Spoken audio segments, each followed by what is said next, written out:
for the last one. You can start and everyone get quiet. Morning, everybody. Morning. Can you hear me at the back? Nobody moves. Can you hear me at the back?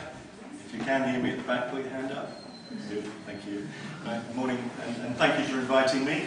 It's lovely to be back in Kiev again, and some familiar faces, I think, from other places around the world. So, my name is Paul Turner. I'm going to talk to you about business architecture for about half an hour or so, maybe 40 minutes.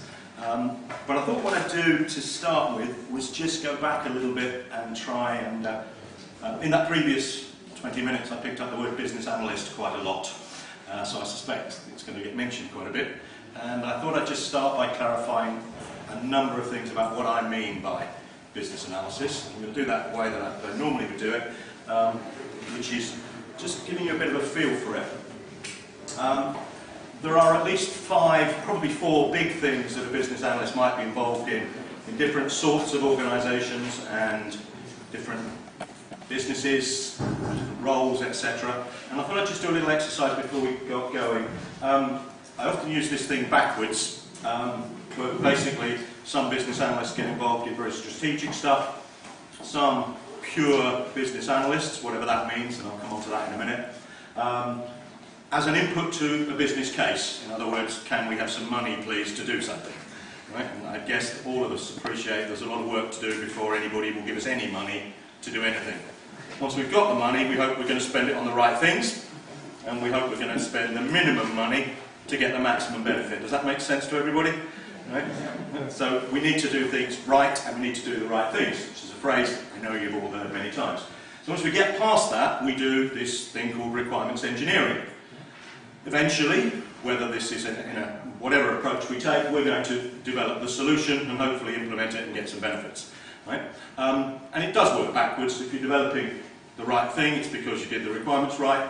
If you did the requirements right, it's probably because you did the business analysis right. And if you do the business analysis right, it's probably because you have a good strategy or are consistent with it in the organisation.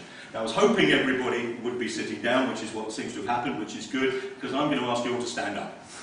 Right? Could you stand up for just a second, everybody? Right. Good. Good. Right. And I want you to think, just before we do this, about which of those, ignore the business case in the middle, which of those 4 things, strategic analysis, business analysis, requirements engineering, or solution development, you spend most of your time doing. Right? So have a think about that. I'm not going to let you choose more than one. Right? So have a think about what you spend most of your time doing. You done that? If you think most of, or you work most of the time doing solution development, could you sit down now? Okay. If you spend most of your time doing requirements engineering in some form, sit down now. Okay. If you spend most of your time doing whatever business analysis means, because you presumably assume it doesn't mean those 2 things, sit down now. Okay? Yeah, there you go. There you go. Okay, so, to be fair, that means we've either got somebody who works on strategic analysis or we've got a project manager in the room. Okay, is that right? Okay, that was quite interesting because the bit I'm going to talk about is going to be that top bit, and the talk is titled Business Architecture, Why Do Requirements Engineers Even Need to Know About It? And as most of you are working in that bottom bit, I'm hoping to convince you why you need to know about the top bit. Now, also what I do for a living is look at what goes on in the world in business analysis, and over the last, I suppose, 3 or 4 months, maybe even a year, 4 big terms keep coming up, and they're represented in this conference as well. So the star things going forwards, I think, in the area of business strategic analysis is this term business architecture, which I'm obviously going to look at now. Systems thinking, which is another topic that I'm very interested in, going to ignore mostly for today.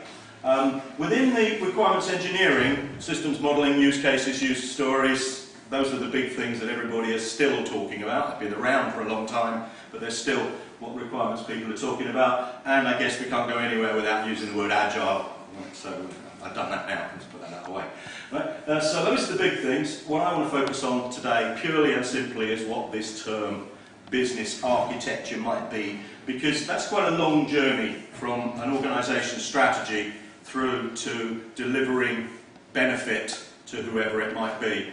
And those things all need to join up. And I think there's a danger that we get so involved, I do it myself, that we get so involved in the detail that we can't see where it fits in the big picture. So let's have a talk about the big picture as we go through. So I thought what I'd do with this, if that's okay with everybody, is to start with what is architecture in itself. Which I guess a word we use quite a lot. There's quite a few buildings around. There seem to be one or two buildings being built, I think, in Kiev at the moment. I don't know if you've noticed the building work going on. Certainly in London, we seem to have finished most of the building because of the Olympics now, but we're still continuing with some stuff. And I'm hoping, these definitions are quite useful to us, I think. So architecture, the art and science, that's great in itself, isn't it? Art and science. So it's a bit of each, a bit of design, a bit of creativity, but there's some rules. We don't want our buildings to fall down, right? We hope. The erection of buildings, effectively, and structures, but also style. The word style comes into the definition. Right? So it's not just building a building, it's building it in a particular style, etc. It's also the term for the whole set of buildings collectively, and hopefully how they work together. So that if you are in one building, you have facilities in another building, and maybe you don't duplicate.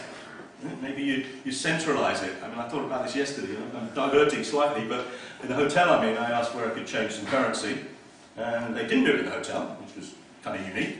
They said there's a place across the road, and that place across the road was obviously dealing with all hotels in the area.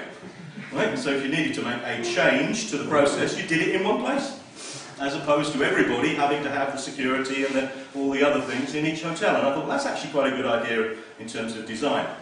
At the end there, the structure or design of anything. Now, I'm not going to do the universe today, you'd be pleased to know.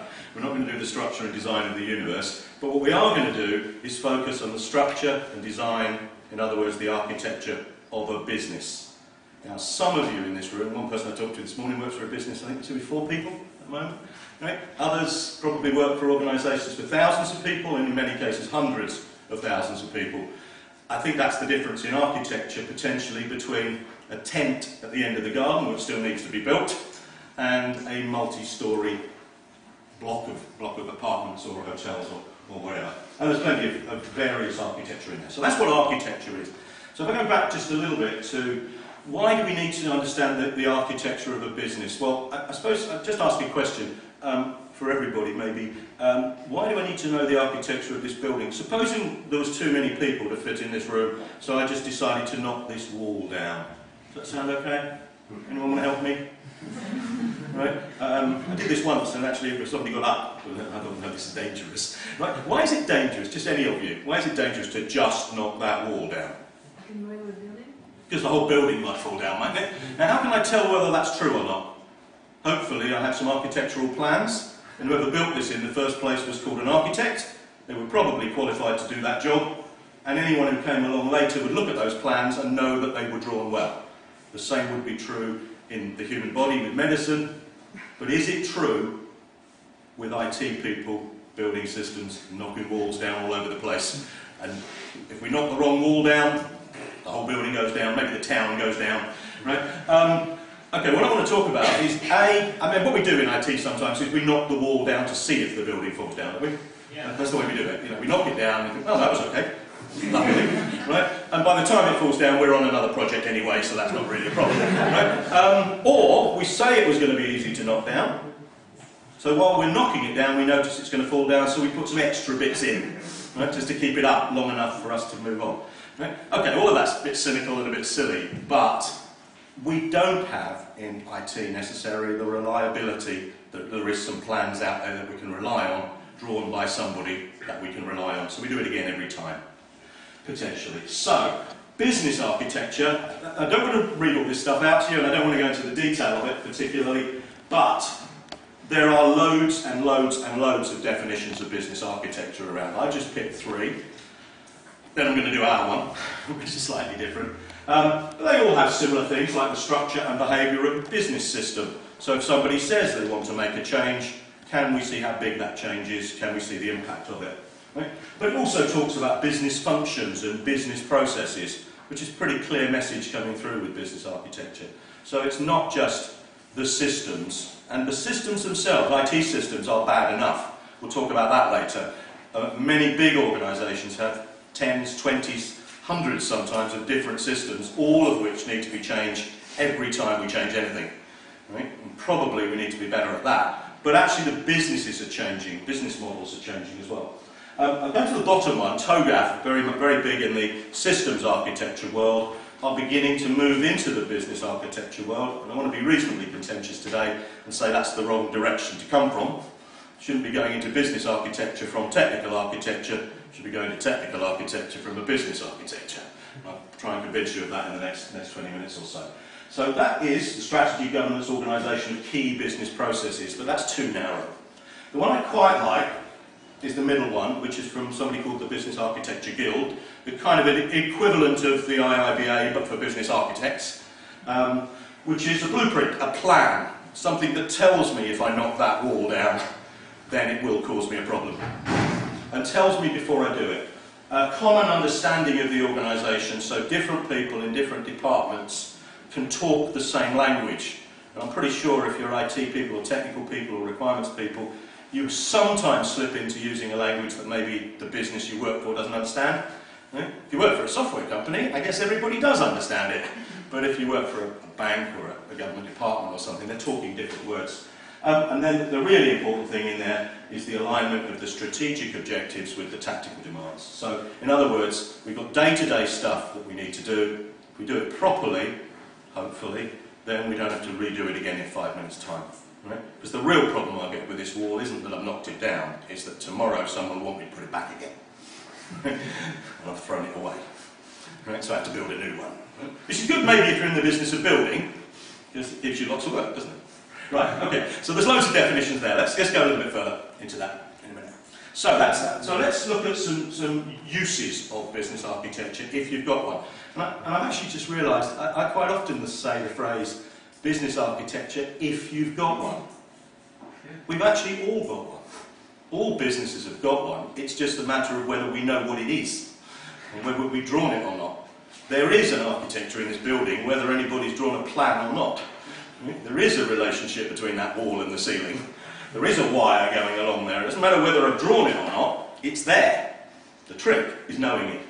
So, what are our uses if we had one? If we had a business architecture formally drawn, what could we use it for?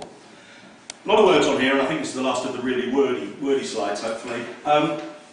Keywords are in there, though. The top one is, in the current world, economics, pretty tight. People want to differentiate themselves from their competitors. They want to minimise the cost of making changes. Certainly in the UK, there is a situation where when there's a new law, regulatory stuff comes along, people are spending vast amounts of money just keeping their business up to date and compliant before they have any money left to spend on new stuff. The other word in there which you've probably come across is value streams, and I'm going to come back to that a lot. That is this understanding that hopefully everything we do in the organisation is adding value to somebody outside our organisation. Now that might be a customer getting a good service, but it might be, for instance, in a government department, it could well be a service, but it could also be a product with a particular quality or a piece of software or whatever. So it's understanding what that value is. It's also a way of saying if the business, the top people in the business have a strategic direction they want to go, how are we going to help them achieve it, but possibly even validate it? The most dangerous phrase I hear a lot in my job when people are doing this sort of thing is when a senior business person or senior minister or something says, I've had an idea. It's probably the most dangerous phrase you can hear, because they say, and it'll be easy, and we'll need it by next week, and the benefits will be enormous. And you go, right, off you go. And then you start doing it and you realise that it costs an absolute fortune to do, and by the time you've done it they've forgotten about the idea anyway because they've had a new one. Right? Now I don't know if that's true for you, but it's certainly true where I am. So helping them implement the strategy, but also helping them make good decisions. If I've got 3 things to spend my money on, which is the one that's going to be easiest to do, as which is the greatest benefit. And also businesses are pretty complex things, right? So we need to help to solve complex problems. A really big link into the requirements bit that I sort of want to finish with when I get to the end here, is it helps us define quite detailed business needs which can be used to input to that second half of that picture I showed, the detailed requirements definition. And the word driving force. I think it's really important that the overall business architecture is a driving force behind the IT architecture, not the other way round. And I think probably most of our businesses, certainly big ones, will have a reasonably well-defined system architecture, but not necessarily a good business architecture. So not the other way around. So it helps us do all that. I also want to get rid of a few sort of ideas that, well, myths really. I'm going to, hope you can see that top bit there. I've decided to avoid completely the use, I'm going to use the word now, having said I'm going to avoid it. I'm going to avoid enterprise architecture. Right? I'm not going to bother with that phrase because I think that is not the path to business architecture at all. That's just a completely different thing. Right? So what I'm going to do is look at this relationship between what I'm going to talk about in a bit of detail in a minute, which is the business architecture and the other architectures you would expect to have in a business. Right? And again, we could use the building analogy. You would have a building plan, a design of the high-level building, but within it you would have to design the wiring, the plumbing, the various other things that hopefully need to be consistent not just with each other, but with the style and functionality of the building. So this is the four big architectures that people typically see. Probably seen this before. Obviously application stroke software architecture, we're all hopefully going for reuse in that area, not having to reinvent the wheel all the time. We probably have a reasonable data architecture, and obviously there's a very big tie-up between the data architecture and the applications architecture in the systems world. And behind that is our technical hardware, our servers, our PCs, our laptops, and everything else on which data sits, on which applications sit. And there's a few arrows there that are quite important. And then there's the business architecture one. Now in this diagram, hopefully you can see very clearly the business architecture links very closely with the applications. In fact, it's the process part that links very closely there, and it links very closely in with the data architecture. And they all have a knock-on effect with each other. But what is most important in this diagram is that the business architecture doesn't touch the infrastructure architecture at all. It goes through the data and the application to get there. Right? And that's what we call separation of concerns. I'm sure you've all heard that phrase, where we can make a change to the technical environment, but not necessarily have an impact on the business environment. So we don't want these two things competing with each other. So, interesting enough, the conference that I was involved with, which I know a couple of people here were involved with as well, in London recently, the BA conference in London, which I was on the organising committee for, a guy from IBM came over from the States and he actually used the phrase, I'm going to quote him, and I hope he doesn't mind. He said, the UK has a clear distinction between business and systems architecture, and I'm not sure that we have in the States. That's what he said. So I thought I'd write that quote down. Right? And I think it's true that I think in Europe particularly, people are seeing business architecture as something that is driven by the business and not driven by technology people. I know most of us are technology people, but that's quite an important truism, I think. Okay, so what does that mean? Well, there's a massive impact there. So business architecture, we have to consider the relationship between strategy, which I'm going to do a little bit on in a minute, governance, the rules we have in our organisation. I know I'm using this wall quite a lot, I'm hoping it doesn't fall down during the next 10-20 minutes. But one of the things about knocking that wall down is we probably have some rules about who would be allowed to do it. And they probably wouldn't be allowed to do it unless they've had a signature of some sort from somewhere. Right? So governance is important. The really big word in business architecture is business capabilities. The things that we need to be able to do in order to achieve our business objectives. Not how we do them, but the things we need to be able to do. And of course, business change. Have any of you, those of you who work for reasonably big businesses, how often do you think your business organisation changes? Anyone had an organisational change of structure of your organisation within the last year? Right? 6 months? Anyone had it within the last 6 months? A few of you?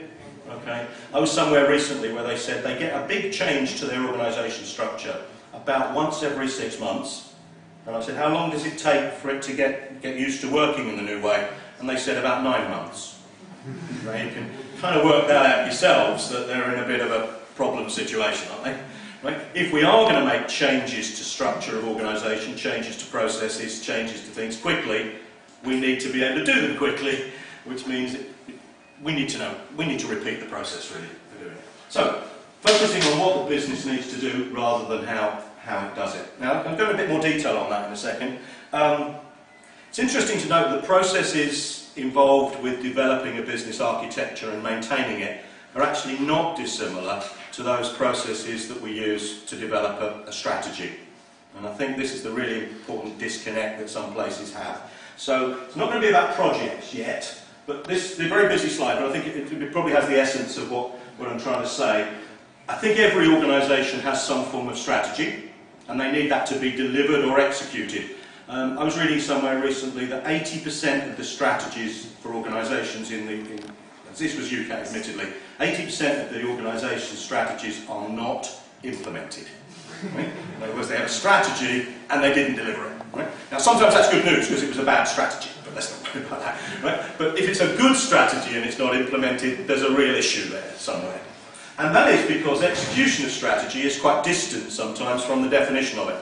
And I'm being a little bit simplistic today in that in the middle is architecture which enables us to deliver against the change of capability that we need. So there's a lot of words on there, but basically the strategy can prescribe changes to the architecture. So I don't knock the wall down until I've done something in the middle that says what is the impact of knocking that wall down and how much will it cost to knock that wall down before I actually do it.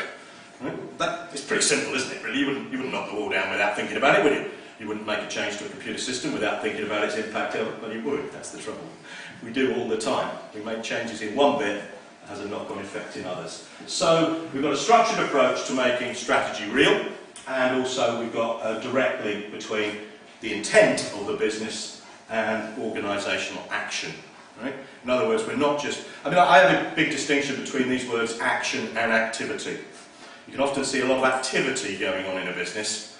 Right? Lots of people running around all over the place doing loads of stuff. But at the end of the day, has anything actually been achieved? Well, that's cynical, I know, but it's true, I think. So in the middle, we've got this architecture thing that I'm obviously talking about as we go through here. Now, I mentioned earlier this idea of systems thinking. Don't want to turn this into a talk on systems thinking, but you can't really talk about architecture, certainly business architecture, without thinking in terms of big systems. And the big thing about systems is you have to take the big picture. Right? You have to look at the whole thing, so we can't just look at the wall, we have to look at the whole building in some way. The other thing is you can't really look at whether an architecture is any good if you're quite close to it. You can only see a bit of it. You have to be quite a long way away to go, that looks quite nice, right? Or maybe that's just the style bit, but you have to stand back and look. And the other thing, I don't know if you've ever thought of how you could assess the architecture of a building from the inside. Right? I think you probably have to be outside, don't you? Right? So you need to be looking at it from a bit of a distance. And the reason for that is a systems thinking reason, which is something I talk about a lot separately to this, which is systemic change. It means, very simply, the impact of one change is considered in respect of the whole thing, right? And not just the one bit it's doing because of the interconnectivity of everything. And I guess that's probably true with buildings, and it's certainly true with businesses, where one department will make a change, and it was simple for them, so that's great, but the knock-on effect is complex for all of the other parts of the business. But even worse, quite often, it's not just us that's impacted, it's our partners, our suppliers, our customers, and everybody involved in this value chain from beginning to end. Right? So we think, well, that was easy, we'll just change the way that we output our data. And then 5,000 other companies have to change the way they input their data. And as a result, the 50,000 companies that work with them have to change. And this little change we made impacts everywhere. Which is why I see the bigger picture. It's difficult, obviously. Otherwise, we get this. This is great. One of my favourite slides, this is, I use it all the time. This is that most of the time when we solve a problem, all we've done is create new ones. Right? Which is great for me, because I'm in the business of helping people solve their problems. So if we get paid to solve one, and we create a new one, then we usually have to come back and solve that one. So that's quite good. But in theory, when a doctor does some diagnosis, they want to solve the big problem, don't they? Not just a little bit. So this poor guy here is fine, isn't he? You know? But we go to get short-term benefits, so we end up with long-term costs. And most companies I know are getting those long-term costs now. They're getting them now because they didn't do all this architecture stuff 5, 10, 15, 20 years ago. So every change they make is costing a fortune, and they can't do that anymore. So maybe people, well, a lot of organisations are now thinking about having a long-term program going on to build their architecture so that we don't have this problem in 5, 10, 15 years from now. So, if there is somebody called a business architect, what do? Well, they sit and convert that high-level strategy into business needs. They have this integrated vision of the future. Terrible phrase, isn't it? But it's a what does it look like after I've knocked the wall down? And then they redesign the business capabilities in order to meet that vision. But hopefully, you don't change everything every time somebody has an idea. Right? So if you're working for a large bank and they say, oh, I think what we should do is have, I don't know, internet banking suddenly. Great idea. Right? So what they do is they start again. They throw everything away and start again. It's not going to happen, is it? There's going to be loads of stuff there that they can still use. So we get this coordinated approach, and we get a series of projects, and that's maybe where many of you kind of come in. So, a little bit more detail now on some of that. If we are going to do an architecture of a business rather than a building, there's some quite interesting stuff that we could all make up our own lists, I suppose, of what a business architecture contained. What I'd like to look at initially is what I call the core aspects of a business. And effectively, businesses are, or any organisation is an organisation and have business units of some sort, departments or whatever, that hopefully have certain capabilities, and those capabilities add value to somebody. Does anyone in here work for a department that doesn't add any value to anybody? Don't answer that one, because if you did, have a very good look over your shoulder soon. Right? So basically, there are departments that have capabilities that add value. To do that, they need information. Right? And that's the essence, it's the foundation really. You wouldn't build a house without foundation, I guess, because what would happen if you did? No, don't worry. I think all your houses have got foundations, your apartments have got foundations. Okay, so the theory here, a bit of theory, is these don't change very much. What the business is capable of doing, and what it tries to do, maybe the overall organisation doesn't change that often. The information we have available doesn't change that often. And the value we try to deliver to our customers changes. It doesn't change very often. So this is pretty stable, relatively. Right? I suppose, you know, the things that a bank did, let's use a bank, that a bank did 50, 100 years ago, there have been banks around for a lot longer than that, pretty much were the same things, using pretty much the same information. It was how they did it that was very different. So if we can get that bit right, if nothing else, then we're going to have sustainability into the future. But businesses now are a lot more than that core. But we don't want to be changing the core every time that we do anything. So around the outside, we've got the way modern businesses work is, in addition to that, we change, and these change more often, don't they? The products and services that we do change more often. The individual projects blatantly change much more often. Our vision probably changes reasonably often. The type of customers we go for changes pretty regularly, as do the policies and regulations. And I don't know about you, but most of my work ends up with regulatory change. Somebody has brought in some regulatory change, and we've got to change all our systems to be compliant. The value add is probably zero. Right? But if we don't do it, we're not allowed to trade. Right? We do not want to be spending 95% of our year's budget on being capable of existing. Right? So we need to be aware that the middle bit probably isn't going to change that much. So it's a pretty complicated picture. And that's what we call, effectively, the blueprint, or the knowledge base, rather. The knowledge base. So we should know, everyone in this room should be able to sit down for the organisation they work for and, if nothing else, list the main capabilities. List the products and services. List the projects that are going on. List the processes that are in there. List the big events that happen in the business. If nothing else, list them. Right? But we want to go a bit further, so keep that picture in your mind. Something we use at Assist quite a lot is this model that shows a business comprises of 4, possibly 5 main parts, which are driven by the vision. And this is really a blueprint. This is really saying, I do need a plan of my business. A list is great, but actually I need to look at the relationships. I don't just want a list of the walls in the building, I need to know the relationship. Now, I'm going to put a lot of detail on this for you to take away maybe and look at later as we get copies of the slides and things. I don't want to go into the detail now, but each of these has techniques, models, things that we can use to underpin it. And in this one, I'm going to show you very quickly one of these later, but this is where we don't look at the organisation structure, we look at the organisation's capability, its business model, the way it does business, and a horrible phrase called organisational memory. Under there, when we're talking about architecture, we're not looking at the individual processes, we're looking at how those processes fit together, how the output from one is the input to another. And often that is business services. Right? Sometimes that will be produced by a partner, sometimes by ourselves. A really big one is people. People are a part of the architecture, part of the fabric of a business. Without it, the business doesn't work. So in there we've got culture, competencies, communication, and I play down the IT bit for today, but we can have models of the information, models of the technical architecture and the apps architecture that I mentioned later. The really tricky thing is all of these things need to fit together. So let me just give you one very quick example, because we haven't got very long.